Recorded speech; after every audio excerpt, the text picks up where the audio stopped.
O ensinamento que o Senhor nos trará hoje, através dela, será algo que o nosso coração precisa hoje. Então não importa quantas vezes você tenha lido essa palavra, que você abra o seu coração para ouvir e aprender a lição que o Senhor ele nos trouxe nesta manhã, e que através dessa palavra nós venhamos a ser alimentados com aquilo que a nossa alma tem necessidade no dia de hoje, né? Amém. Você que achou a palavra, pode colocar a Bíblia no seu coração. Se você precisar de ajuda, um líder ou um obreiro pode te auxiliar. Nós vamos pedir que Deus ele venha abrir os nossos olhos para compreender isso, amém? Feche os seus olhos em nome de Jesus. Que através da tua palavra, Senhor, que através dos teus ensinamentos, nós venhamos a entender, Senhor, a aprender, meu Pai, e viver a tua vontade sobre as nossas vidas. Meu Deus, que o nosso principal objetivo, Senhor, nessa terra seja viver uma vida que te glorifica, Senhor. Que nós possamos permanecer, meu Pai, independente do tempo que passe, e que toda a nossa vida, meu Deus, aqui seja dedicada a te buscar, a te conhecer, a te servir e te adorar, Senhor, com a nossa vida. Meu Deus, eu peço, Pai, que essa palavra ela venha produzir bons frutos no nosso coração, que o nosso coração venha estar aberto, meu Deus, como uma terra fértil, e que as sementes que serão lançadas possam gerar bons frutos, meu Deus, para a tua honra e para a tua glória.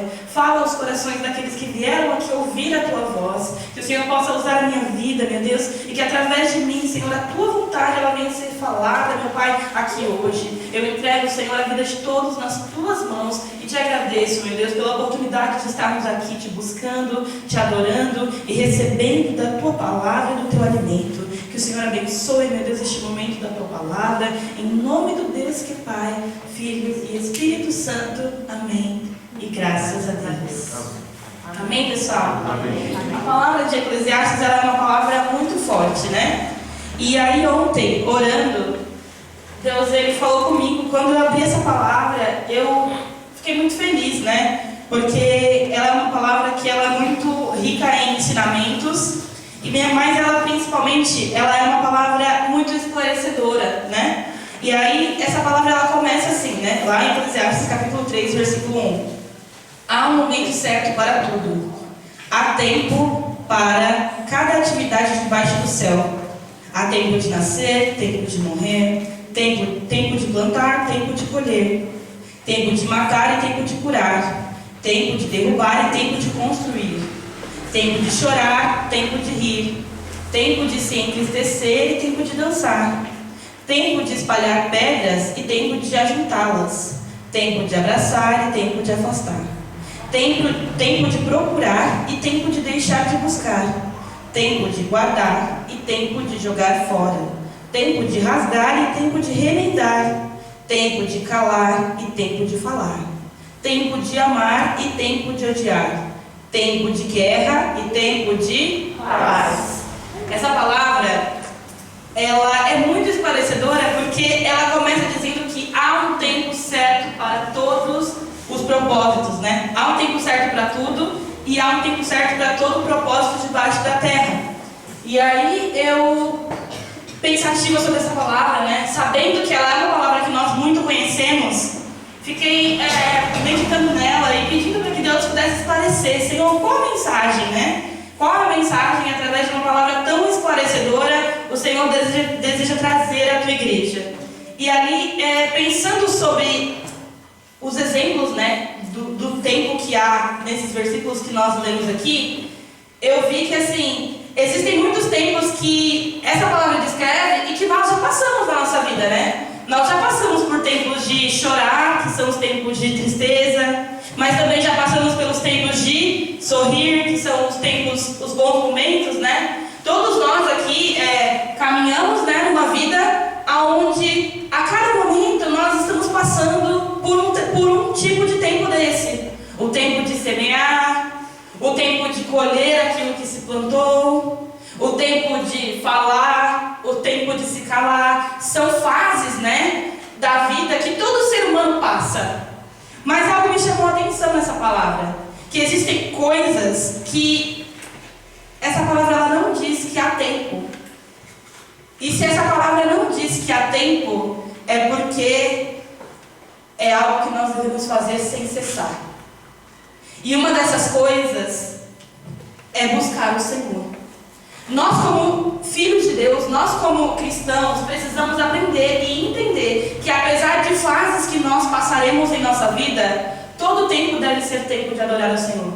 Então nós passaremos por tempos de sorrir, passaremos por tempo de chorar, mas que em todos os momentos da nossa vida, Deus seja o nosso Deus. Porque quando nós passamos pelos momentos de felicidade e de alegria, carnalmente falando, nós temos uma tendência a achar que é fácil louvar a Deus num bom momento, certo?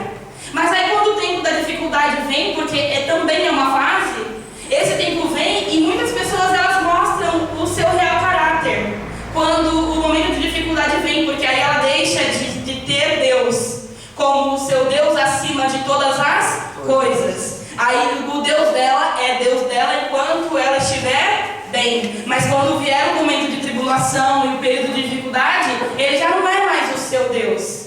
Porque se Deus fosse Deus, o mal não tinha acontecido. Se Deus fosse meu Deus, eu não estaria passando por tal dificuldade. Mas essa situação ruim, ela prova mais o nosso caráter diante de Deus do que o dele para nós. Porque Deus é Deus em todos os momentos. Deus ele não muda por causa da dificuldade que nós venhamos a passar na nossa vida. Deus continua sendo Deus quando ele faz e quando ele não faz, porque aos nossos olhos ele não faz, mas o fato dele não fazer do nosso jeito não significa que Deus não está operando. E nós precisamos, como filhos de Deus, entender essa palavra. Essa palavra ela diz que existe tempo para muita coisa, tempo de semear e tempo de colher. E semear a gente sabe que é um processo difícil, porque quando nós semeamos, a nossa fé precisa estar em prática na nossa vida. Porque lançar uma semente sobre o solo é fechar os seus olhos e acreditar que debaixo daquela terra onde os nossos olhos não podem ver, existe um milagre de Deus acontecendo e fazendo aquela semente que por meio da fé nós lançamos brotar. E é o poder de Deus que faz a semente que nós lançamos através da fé brotar ali. E quando nós viermos a colher os frutos, talvez as pessoas de fora reconheçam o nosso Deus. Mas se você tem Deus no seu coração de verdade, você sabe que o mesmo Deus que estará com você ao colher os frutos é o Deus que te sustentou durante a semeadura, durante o processo de plantar, durante o processo de esperar aquela semente se tornar um bom fruto que todos verão a glória de Deus através dele. Mas enquanto todos ainda não estão vendo, quem precisa crer? Nós.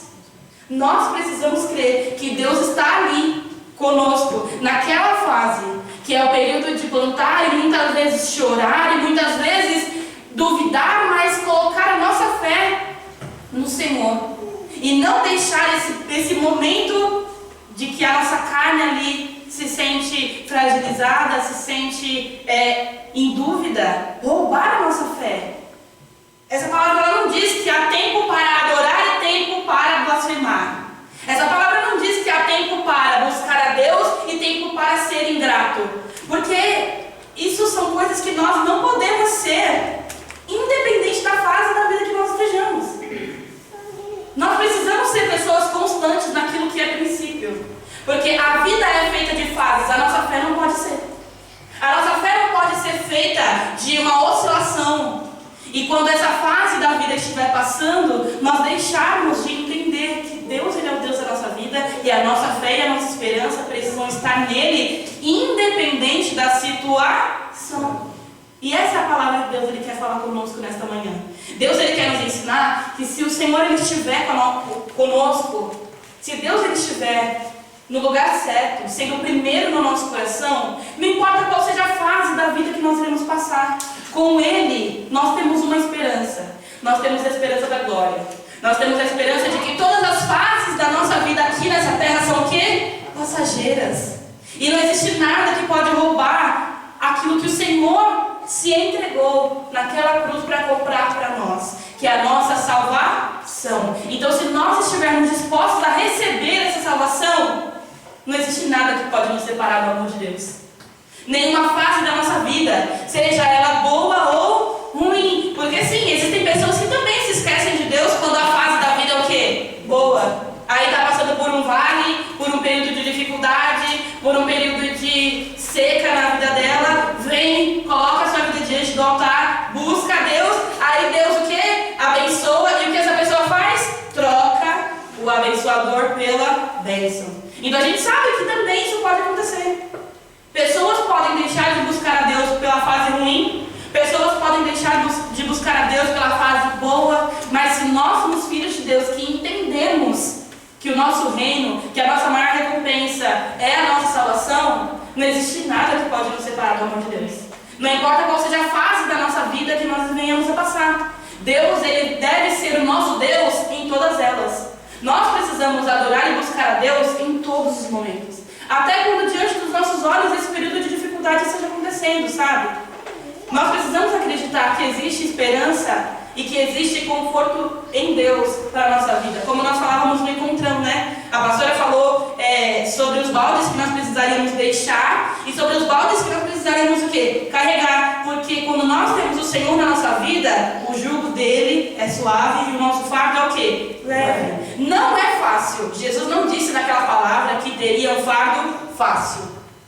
Porque nós seremos desafiados, confrontados, somos humanos e limitados. É normal que a gente se sinta diante de muitos desafios, às vezes apreensivo, com medo, talvez inseguro. Mas quando você lança essas suas inseguranças, esses seus medos, no lugar certo, que é o altar, que é na presença de Deus, aí o nosso fardo se torna leve. Porque aí nós passaremos pelo que tivermos que passar, tendo o quê? Tendo o Senhor como nosso Deus. Não como o Deus do nosso pai, do nosso amigo, o Deus da pastora, o Deus de quem prega, não. Como o nosso Deus. Como aquele que vai nos fazer ter experiências com Ele, sabendo quem Ele é, no tempo bom e no tempo de dificuldade. No tempo da bonança, mas também no tempo da aflição, no tempo da luta, no tempo da batalha. E a nossa vida, ela sempre vai ser ponteada por essas fases. E é por isso que nós precisamos entender o princípio. Porque o princípio é aquilo que não muda independente da fase. O princípio é o que não muda independente da fase. Então, seja uma fase tranquila, seja uma fase mais desafiadora, se nós entendemos que como filhos de Deus, Ele está em primeiro na nossa vida, não existe nada que vai nos fazer deixar de buscá-lo. Não existe nada que vai nos fazer perder o nosso foco. Nem para o bem, nem para o bom, nem para o ruim. Nem para crescer e nem para esperar. E que nós venhamos a analisar isso, sabe? Quando nós entendemos, né, o porquê que nós servimos a Deus. Por que nós servimos a Deus? Porque nós precisamos dele. E quando nós entendemos isso, quando nós entendemos que precisamos de Deus, esse eu preciso de Deus, ele vai caber para toda e qualquer fase da nossa vida. E nós precisamos guardar essa palavra como um princípio, para que não exista uma diferença de quem nós somos nas fases da nossa vida. Quem nós somos no Senhor não pode mudar, independente daquilo que nós venhamos a passar. Quem nós somos em Deus não pode mudar. O amor dele, naquela cruz, comprou para nós a oportunidade de acessar a salvação, de sermos salvos. E aí eu li uma palavra que falou muito ao meu coração. Se você não quiser abrir, você pode anotar. Mas tem uma palavra lá em Apocalipse, no capítulo 3, versículo 11, que diz assim, ó.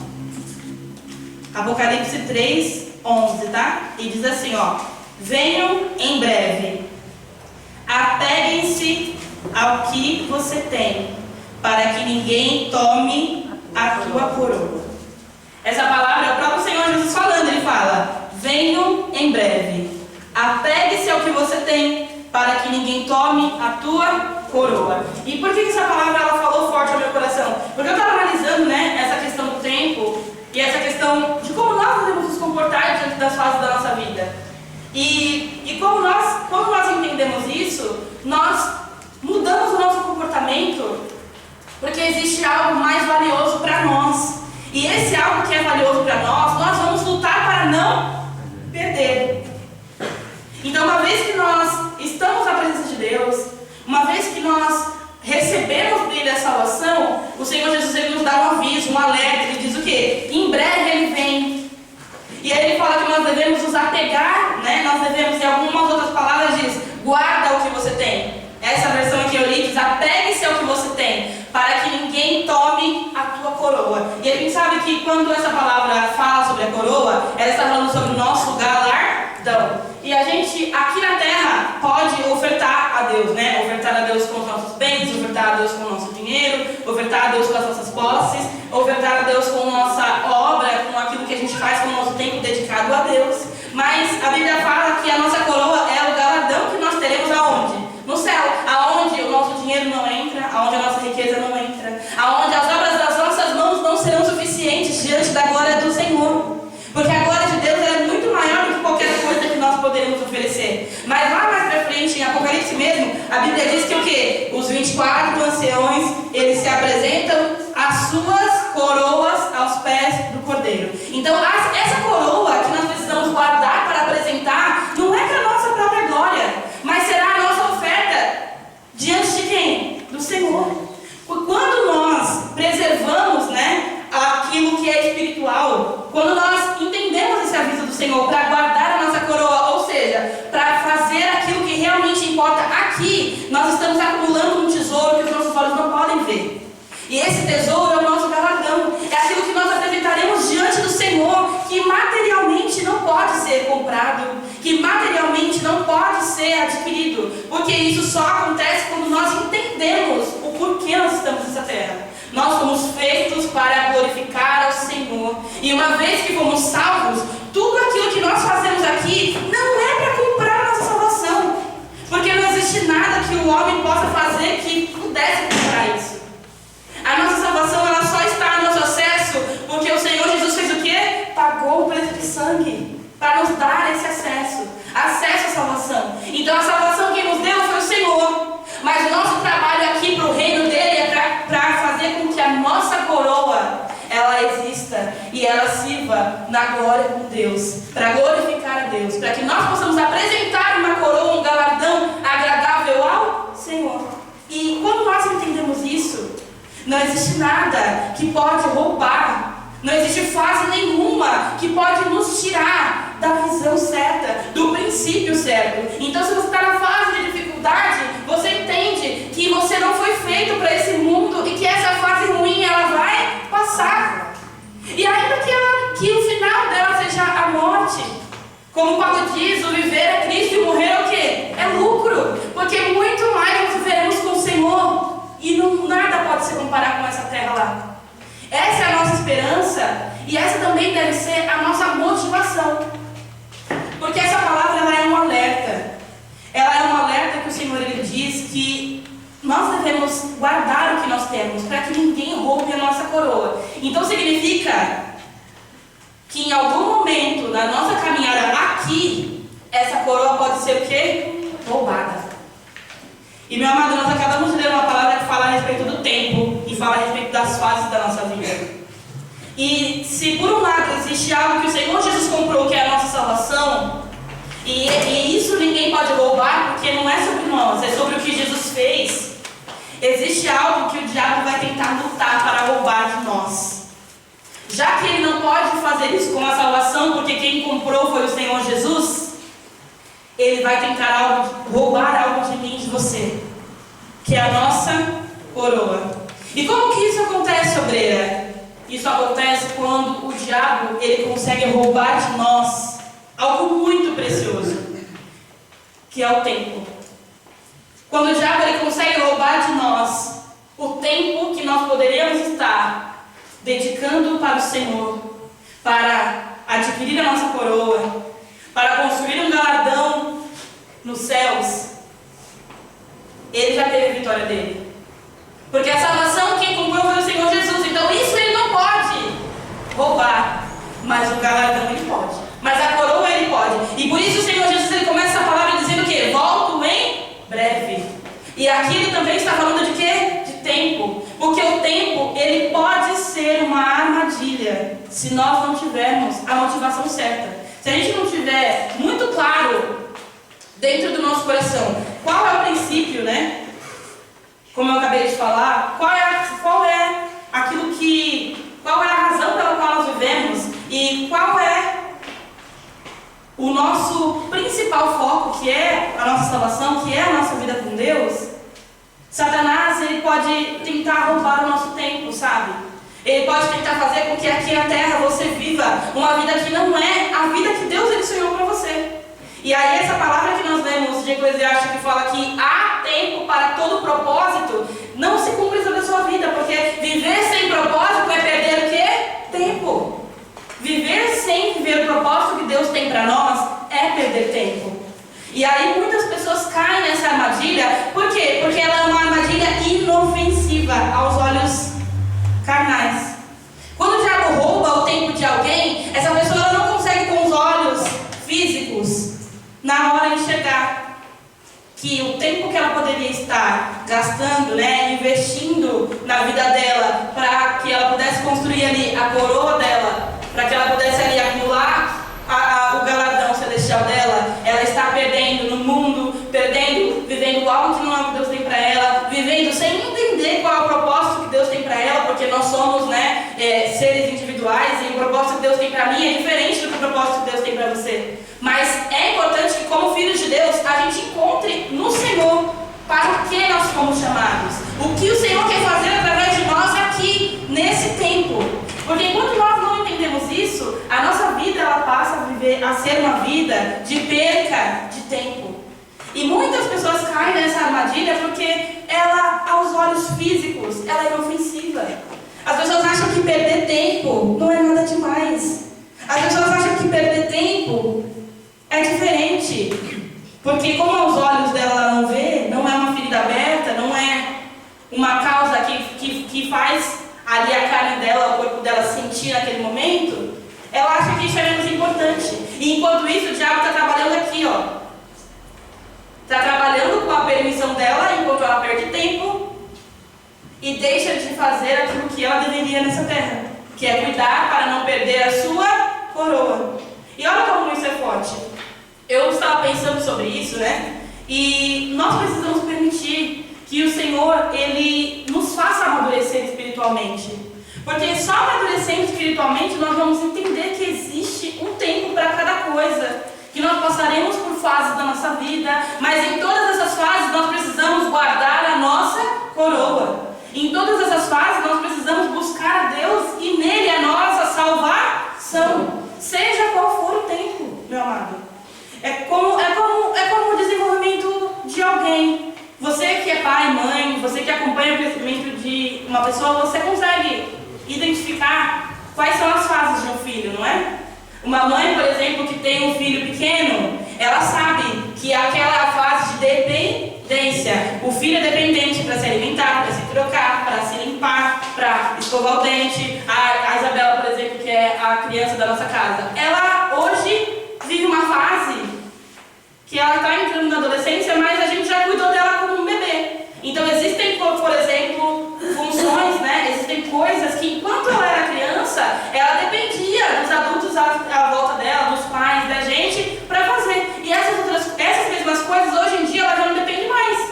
Então, por exemplo, se a Isabela com 4 anos precisava escovar o dente, a mãe dela pegava ela e falava: Isabela, vem escovar o dente. Por quê? Porque enquanto criança ela não sabia. Enquanto criança ela precisava ali da instrução. E ali o tempo passou. E ela aprendeu como escova o dente, sim ou não? Sim. Então agora que ela tem 11 anos, ninguém pega ela e vai lá no banheiro e fala assim: Isabela, é assim que escova o dente. Não. O máximo que a mãe dela faz é porque de vez em quando a gente sabe como é adolescente, fala: Isabela, já escovou o dente? Isabela, já tomou banho? É só um aviso. Mas eu tenho certeza que quando a Isabela tiver 25 anos, a mãe dela não vai chegar nela e falar assim: Isabela, você já escovou o dente? Isabela, você já tomou banho? Porque a fase dessa cobrança já vai ter o quê?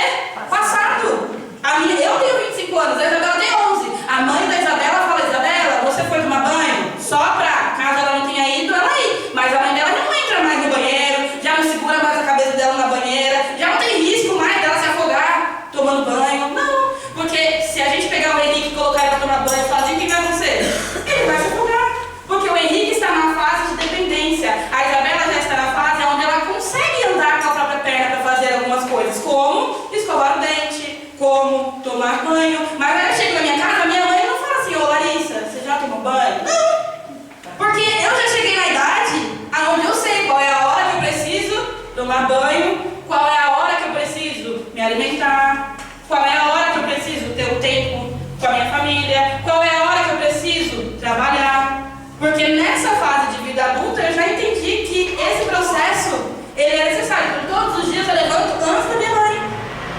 E minha mãe não precisa ir lá conferir se eu estou escovando o dente. Porque nessa altura da minha vida, uma coisa que eu tenho que saber, que quando eu acordo, eu preciso escovar o meu dente.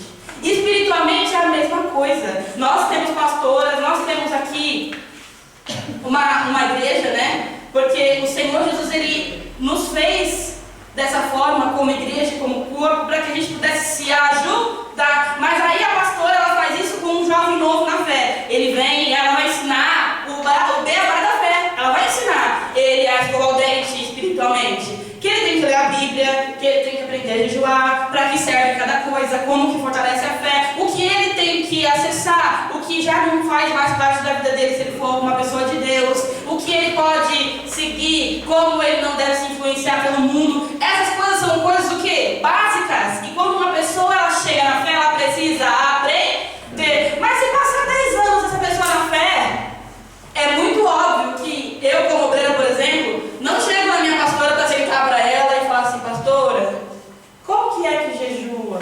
Eu posso chegar nela e falar assim: ó, pastora, vamos fazer um propósito, ou eu preciso, por alguma determinada causa, né, como nós temos o hábito de fazer, pedir a direção de Deus a algo. Mas você viu como é diferente?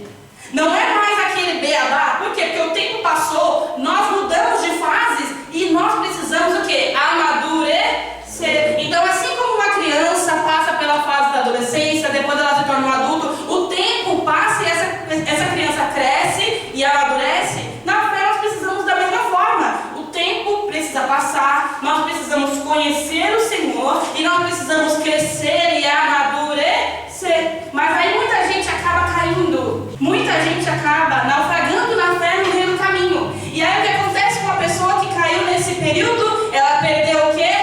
Tempo. Porque aí se ela voltar e tiver que começar tudo de novo, que bom que a misericórdia de Deus vai alcançá-la. Mas isso não vai fazer com que o tempo que ela perdeu volte. Por isso nós que estamos aqui, precisamos nos atentar. Para que a nossa vida não vire um ciclo de perda de tempo, sabe? De você começar a fazer e tentar e se comprometer e avançar, e ao invés de amadurecer, cair e ter que começar de novo. E aí cai e começar de novo. Aí cai e tem que começar de novo. Eu não estou dizendo que Deus ele não tem compaixão, ele tem. É por isso que essas pessoas elas têm a oportunidade de começar de novo. Então, se você caiu, que bom que você está aqui. Porque você tem a oportunidade de começar de novo. Mas entenda, meu amado, essa oportunidade de começar de novo não pode ser uma muleta para a sua falta de fé. Ela precisa ser a lição que você aprendeu para não mais cair nesse erro. E não deixar Satanás roubar a sua coroa. Senão você caminha 10 anos, cai, aí caminha de novo 10 anos, cai, e aí caminha de novo 10 anos, cai. E aí tudo que você poderia crescer com Deus é limitado por causa da inconstância. Deus precisa ser o Senhor da nossa vida em todos os momentos, em todas as fases. E nós precisamos amadurecer, porque quanto mais nós amadurecermos, mais nós vamos entender isso. E aí, mais difícil será o diabo conseguir roubar o nosso tempo de nós. E aí nós não daremos brecha para que o diabo ele conclua esse plano na nossa vida, sabe? Eu quero falar sobre um exemplo. A palavra diz lá em Gênesis 11:31, talvez você não conheça essa história. E eu vou ser muito breve para explicar a vida de alguém que perdeu tempo. Em um versículo, nós vamos aprender e vamos entender como a vida de um homem poderia ter sido e como ela não foi. Gênesis 11:31. A palavra diz assim, ó: certo dia, Terá tomou seu filho Abrão, sua nora Sarai e o seu neto Ló, e se mudou para Ur dos Caldeus, e partiram em direção da terra de Canaã, mas pararam em Harã, e se estabeleceram ali. E Terá viveu 205 anos e morreu enquanto estava em Harã. O que isso significa, obreira? Significa que Abraão surgiu do nada? Não. Abraão tinha uma descendência. E nós vamos entender com esse versículo o que aconteceu antes da história de Abraão. A terra de Ur era uma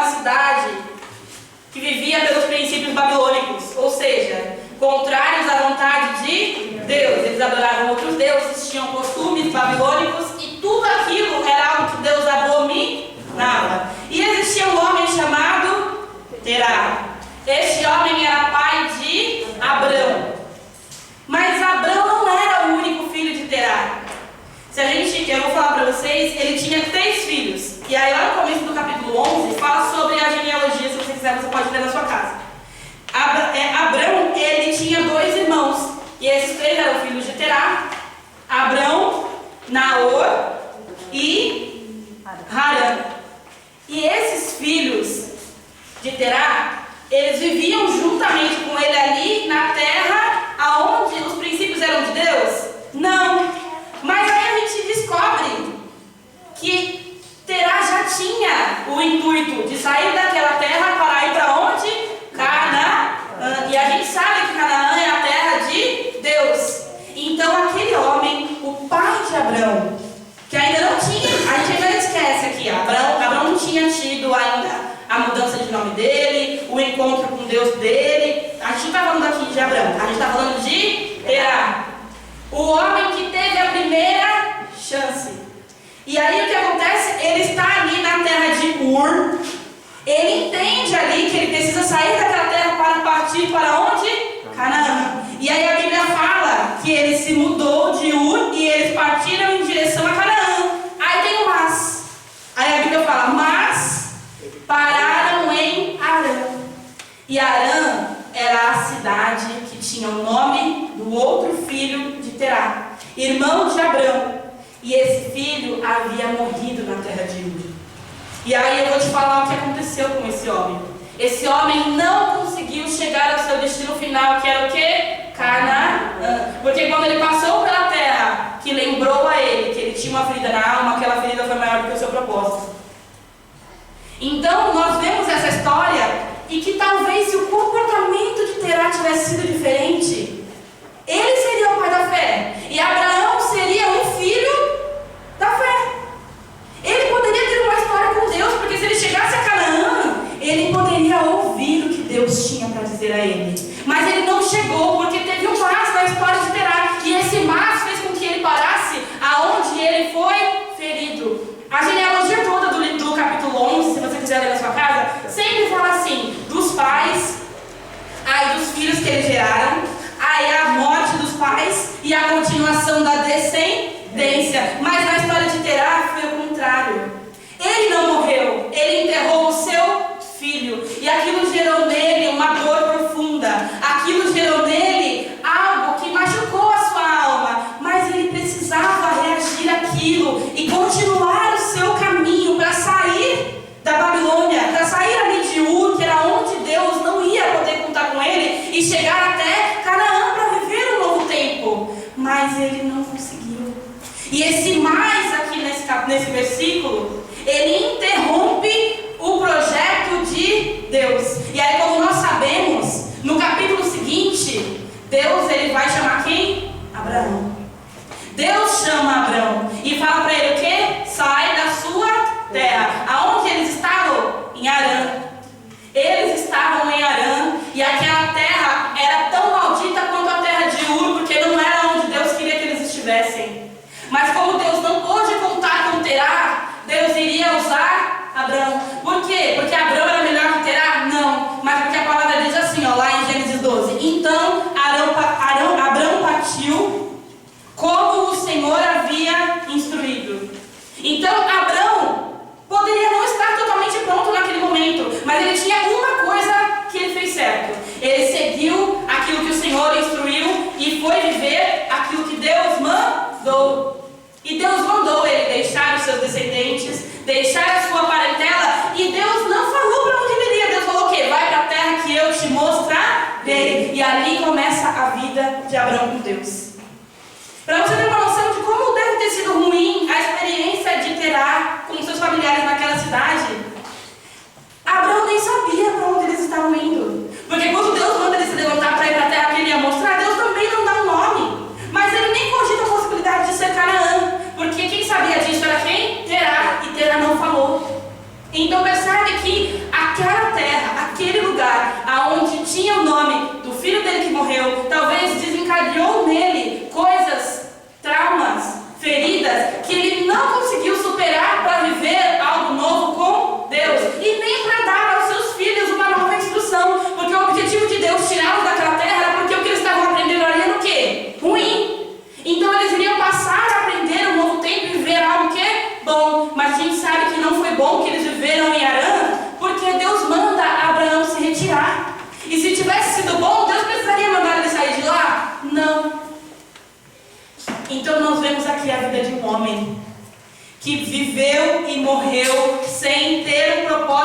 Deus realizado na vida dele. Então ele perdeu o quê?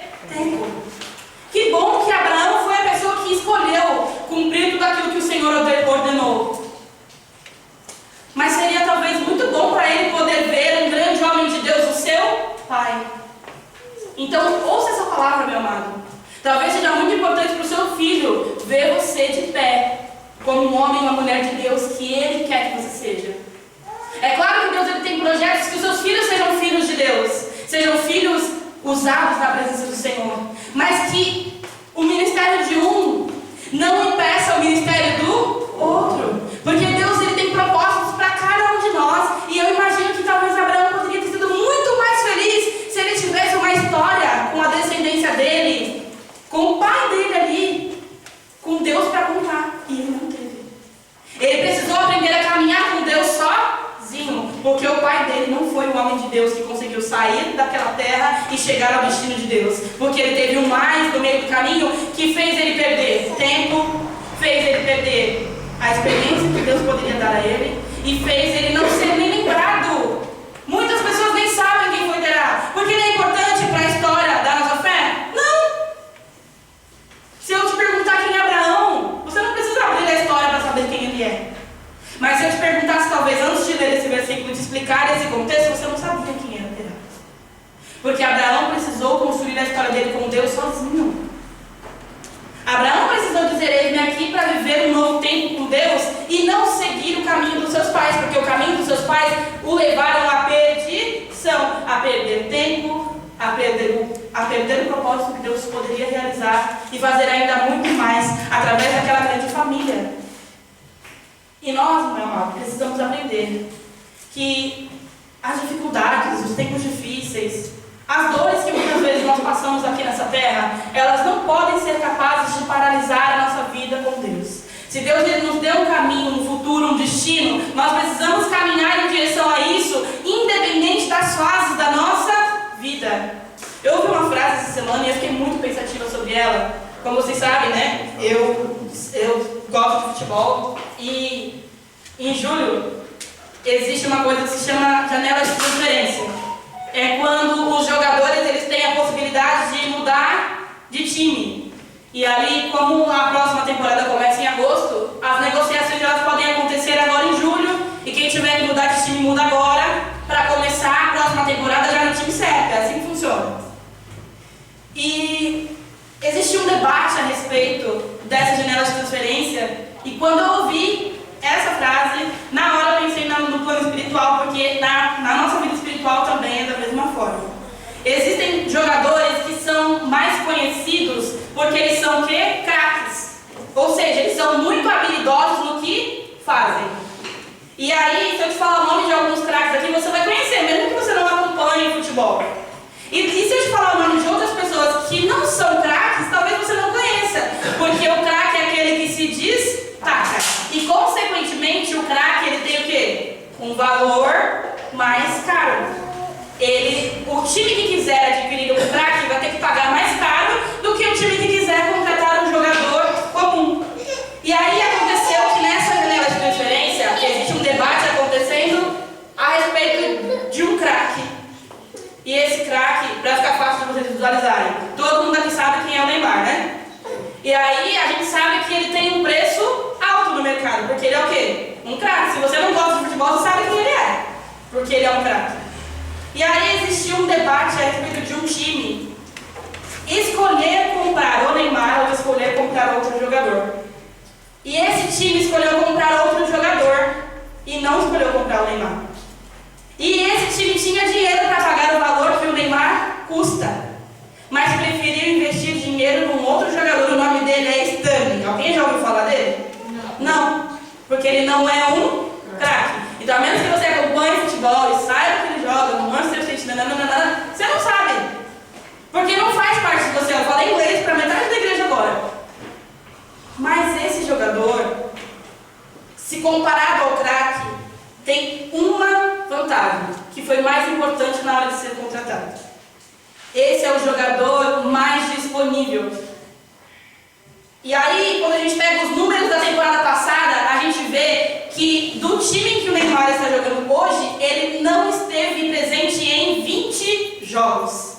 20 jogos. Então você imagina que a temporada passada teve 60 jogos. 20 jogos ele não estava no campo, por motivo de lesão. A lesão roubou algo do Neymar que o talento dele não pode repor, que é o quê? Tempo. E aí sabe quem foi o contratado? Aquele que não era craque, mas ele estava o quê? Disponível.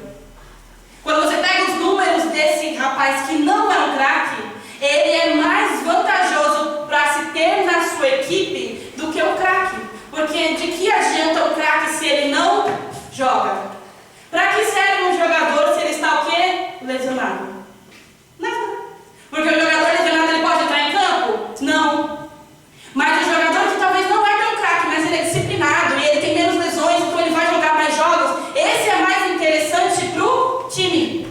E essa é a discussão do momento lá, se o time vai comprar ou não vai, porque financeiramente o valor o time tem para pagar pelo craque, mas como o craque ele é uma incógnita, ninguém sabe quando ele pode jogar e quando ele não pode, ele vira um negócio duvidoso. E ninguém está no mercado de futebol para perder dinheiro. E quando essa frase foi dita nesse contexto, eu fiquei pensando que espiritualmente é a mesma coisa. Não importa quantos dons ou talentos você tenha nas suas mãos, se você não for um instrumento que Deus pode usar, esses talentos vão ser enterrados. E existe uma coisa que nós não podemos perder mais, é tempo.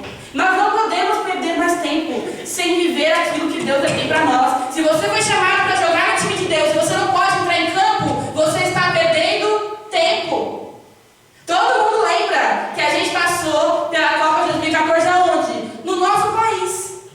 E sabe o que aconteceu com o craque Neymar? Ele sofreu uma lesão nas quartas de finais e não jogou.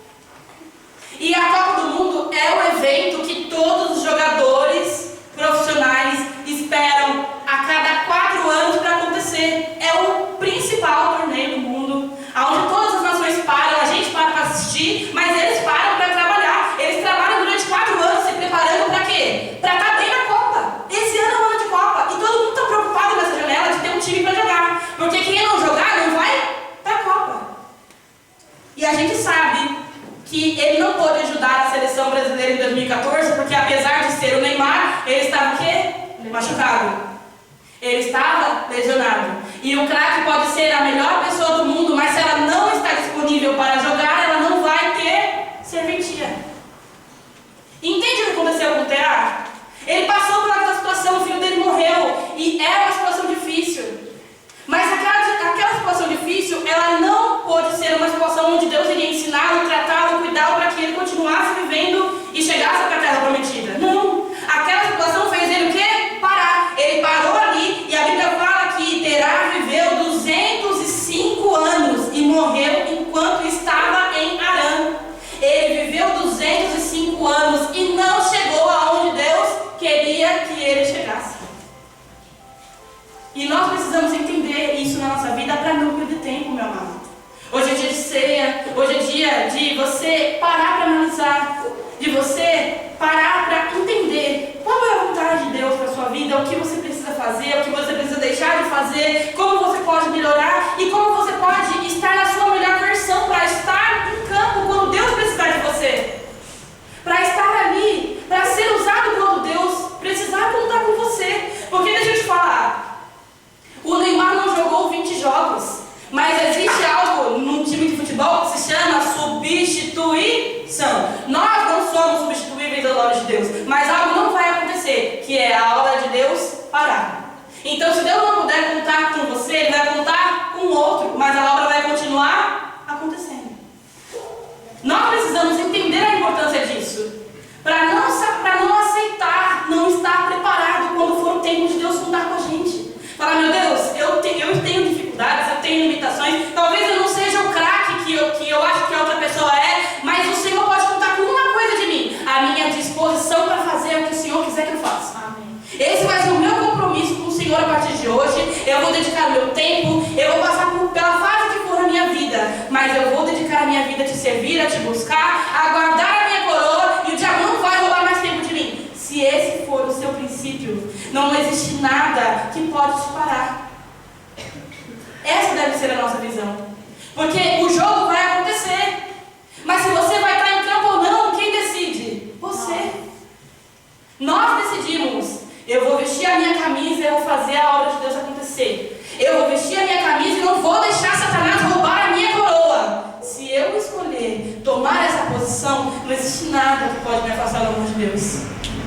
E ainda que a gente passe por dificuldades no meio do caminho, que elas sejam tratadas, para que a gente volte o quê? O mais rápido possível. Para que a gente esteja disponível o mais rápido possível. Porque quanto mais a gente se disponibilizar rápido, menos tempo a gente perde. Menos tempo a gente perde. E talvez você não estava percebendo, mas existe uma luta espiritual acontecendo todos os dias. E uma coisa que o diabo sempre vai querer roubar de nós é o tempo. Porque ele não volta. Ele não volta. Então nós precisamos abrir os nossos olhos, olhar essa palavra e buscar entender qual é o nosso propósito, sabe? Eu quero finalizar dizendo a palavra que está em João capítulo 1. Lá no versículo 12 ele diz assim, ó. João 1,12. Mas a todos que creram nele e o receberam, ele deu-lhes o poder de serem feitos filhos de Deus. Se você estar aqui, meu amado, e aceitar e receber, existe o poder que nós podemos acessar, o poder de ser filhos de Deus. E quando nós nos tornamos filhos e tomamos posse dessa posição, isso vira um poder nas nossas mãos, não porque nós vamos usar a Deus, mas porque nós vamos mudar o nosso comportamento. Nós vamos mudar a nossa forma de reagir diante das fases da nossa vida. Nós vamos entender que seja no tempo de chorar, no tempo de sorrir, Deus continua sendo Deus e nós continuamos sendo filhos dele. Vamos fazer com que a adoração seja a nossa arma em todo o tempo. Se está feliz, você adora. Se está triste, você adora. Se vai passar por dificuldade, adora. Adora Deus sempre, porque isso é uma coisa que nunca vai dar errado e que nunca vai voltar vazio, porque Deus continua sendo Deus e continua sendo digno de toda honra e toda glória. Se a gente entender isso, a nossa mente muda. Não porque Deus ele é uma arma, não. Mas Deus ele é o nosso refúgio. Deus ele é a nossa força. Deus ele é a nossa base. E vem dele o que a gente precisa para seguir. Por isso que ele fala que todos aqueles que o aceitaram têm o poder de serem feitos filhos de Deus. É um poder que nós podemos ter para vencer toda e qualquer fase da nossa vida. Que a gente possa se lembrar disso hoje. Que nós venhamos a fazer dessa ceia a ceia do poder de Deus em nossas vidas. Do sangue e do corpo dele fazendo parte de nós, nos lembrando quem nós somos. Filhos de um Deus poderoso. Filhos de um Deus que não muda. E se a nossa vida estiver nas mãos dele, nós poderemos vencer, seja qual for a fase da nossa vida. E nós não deixaremos o diabo roubar de nós o nosso tempo. Nós não deixaremos o diabo roubar de nós a nossa coroa, mas nós vamos viver o propósito, seja qual for o propósito de Deus para a nossa vida. Amém, igreja?